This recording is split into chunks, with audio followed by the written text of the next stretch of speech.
माँ यशोदा जो अपने कान्हा के लिए जान देती थी, उनका प्रेम इतना अनंत और शुद्ध है कि भगवान को बांध देती थी, भगवान को हंसा देती, रुला देती, उनका पालन पोषण करती, असली माँ से भी ज्यादा प्यार और लाड दिया। जब वो कान्हा इस माँ को छोड़ मथुरा चला गया तो माँ यशोदा की इस विरह गाथा को मैं आपके सामने रखना चाहता हूँ। उद्धव जो कृष्ण का मित्र और उनका शिष्य है, कान्हा ने उद्धव जी को जिम्मेदारी दी है कि वो वृंदावन जाएं और उनके माँ बाबा और गोपियों को ज्ञान दे, जिससे वो कृष्ण के विरह से बाहर आ सके। उद्धव को आया हुआ देख नंदराज ने अत्यंत आनंदित होकर आगे आकर कृष्ण के परम प्रिय सेवक का आलिंगन किया, मानो कृष्ण स्वयं आए हो। ऐसा मानकर नंदराज ने उद्धव का स्वागत किया। कृष्ण जितने दिनों तक व्रज में थे उतने दिनों तक नंद के भवन में सब कुछ भरा पूरा था, परंतु जिस दिन वे मथुरा चले गए उस दिन से ब्रजपति के गृह का भी सब कुछ मानो चला गया।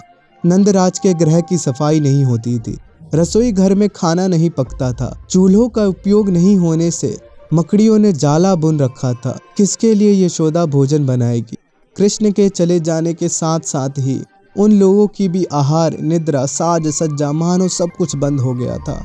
नंदराज की यह दशा देखकर कुछ पड़ोसी लोग प्रयत्न पूर्वक उन लोगों को सामान्य कुछ खिला देते थे। इसी प्रकार कृष्ण बिना नंद यशोदा किसी प्रकार बचे हुए थे। आज उद्धव को देखकर तथा कृष्ण ने ही उनको भेजा है, यह जानकर नंदराज ने बहुत दिनों के बाद आनंद से भर के उद्धव को गले लगा लिया। उद्धव नंद भवन में आए हैं, उन्हें कुछ खिलाना होगा, परंतु भोजन बनाने का कार्य तो बहुत दिन पहले ही बंद हो चुका है। नंदराज की स्थिति देखकर किसी पड़ोसी ने थोड़ा खीर बनाकर ला दिया। ये सब होने के बाद उद्धव और नंदराज बात करने लगे। उद्धव उन्हें समझा रहे हैं कि वो भगवान हैं, आपके बेटे नहीं, और नंद बाबा का दुख और बढ़ गया ये जान के कि भगवान उन्हें छोड़कर चला गया। तभी एक बूढ़ी पतली सी औरत आई, वो माँ यशोदा थी। उन्होंने उद्धव को देखा, उनको एक पल के लिए लगा कि उनका कान्हा आ गया। वो दौड़ के उद्धव के पास गई, उन्हें गले लगा लिया और फूट फूट कर रोने लगी, उनका माथा चूमने लगी। तभी नंद बाबा बोले, छोड़ दो इसे यशोदा, ये हमारा कान्हा नहीं, उसका मित्र है। माँ यशोदा फूट फूट के रोने लगी और उद्धव से बोला, उद्धव जब से मेरा कान्हा गया है तब से किसी ने मुझे मैया कहकर नहीं पुकारा। कान तरस गए हैं उसके मुंह से मैया सुनने के लिए। एक बात मेरे कृष्ण से कह देना उद्धव, वो एक बार आए और द्वार पर खड़ा होकर बस मैया कहकर वापस चला जाए। हमने सुना है वो भगवान है, सब लोग कहते हैं कि भगवान ने अवतार लिया है। उद्धव ने कहा, हाँ माँ, वो भगवान है, अवतारी पुरुष है। ऐसी थोड़ी उन्होंने कालिया नाग पे नृत्य कर दिया, गोवर्धन उठा लिया, वो भगवान है माँ। माँ ने कहा, यदि वो भगवान है तो एक बार अपने इस भक्त की इच्छा पूरी कर दे, द्वार पर आकर मैया कहकर चला जाए। मुझे उसका सांवला मनमोहन सूरत देखना है। उद्धव कह देना अपने मित्र से। उद्धव बोले, माँ वो भगवान है, भगवान किसी के बेटे, भाई, मित्र प्रेमी नहीं होते। आप इस ज्ञान को स्वीकार करो, वो पार ब्रह्म है, वो किसी के बेटे नहीं। माँ यशोदा बोली, तुझे भ्रम हुआ है उद्धव, वो मेरा बेटा है, मेरा लाल है। उद्धव बोले, मुझे भ्रम नहीं माता, मैं वेदों शास्त्रों का ज्ञाता हूँ। मैया बोली, अच्छा अगर वो भगवान है तो उद्धव तो तुम बताओ, क्या कोई भगवान को बांध सकता है? क्या ब्रह्मा विष्णु शिव कोई भी तुम्हारे पार ब्रह्म कृष्ण को बांध सकता है? उद्धव बोले, नहीं माँ, उन्हें कोई बांध नहीं सकता। मैया बोली, वो देखो उखल पड़ा है, उसे बांधा है मैंने, उससे बांधा है, उसकी गलतियों पे उसकी पिटाई भी लगाई है। और क्या तेरे भगवान को कोई दूध पिला सकता है? मैंने अपने देह का दूध पिलाया है उसे, वो तेरे लिए होगा भगवान, मेरे लिए तो मेरा लाल, मेरा कान्हा, मेरा बेटा है। ये सब बोलते बोलते रोते रोते माँ यशोदा बेहोश हो गई। नंद बाबा उन्हें उठा के अंदर ले गए। नंद बाबा ने उद्धव से कहा, जब तक ये बेहोश रहती हैं तब तक आराम करती हैं, वरना पूरे ब्रज की गलियों में कान्हा कान्हा बोलते बोलते कृष्ण को ढूंढती रहती हैं, गिरती रहती हैं।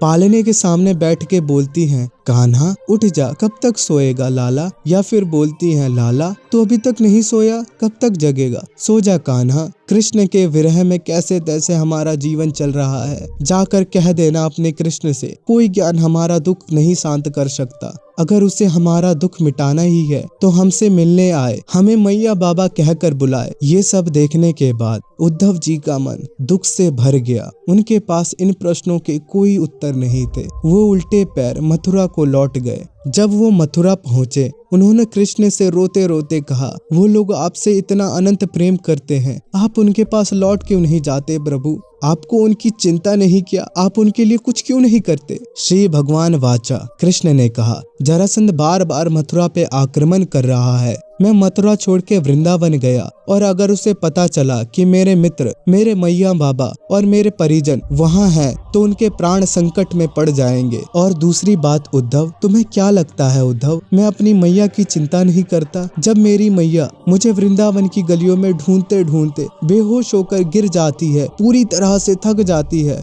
तो तुम्हें क्या लगता है उन्हें सही सलामत घर तक कौन छोड़ के आता है? मैं हमेशा अपने दिव्य रूप में अपनी मैया के साथ रहता हूँ, पर वक्त की जरूरत ही ऐसी है कि मैं उन्हें कभी प्रत्यक्ष रूप से नहीं मिल सकता। नंद बाबा और माँ यशोदा के इस प्रेम के आगे खुद भगवान भी दास हैं। ये साधना ही उन्हें कृष्ण को अपने ओर खींचने पे मजबूर करती है। अगर आप मुझे अभी तक सुन रहे हो तो मैं आपको कुछ समझाना चाहता हूँ। जैसे कि माँ यशोदा ने कहा, उन्होंने कृष्ण को बांधा है, पर जो भगवान ब्रह्म है, अनंत है, उसे कैसे बांधा जा सकता है? जब दुर्योधन ने भगवान कृष्ण को बांधने की कोशिश की थी तो भगवान ने अपना अनंत रूप दिखाया, कैसे वो ब्रह्मांड में हर जगह है। भीष्म पितामह भी वही है, मामा शकुनी भी वही है, कर्ण भी वही है, अर्जुन भी वही है, और खुद दुर्योधन भी वही है। दुर्योधन उन्हें बांध नहीं पाता, उनका अनंत रूप देख के डर से कांपने लगता है। तो फिर माँ यशोदा ने कैसे बांधा भगवान को?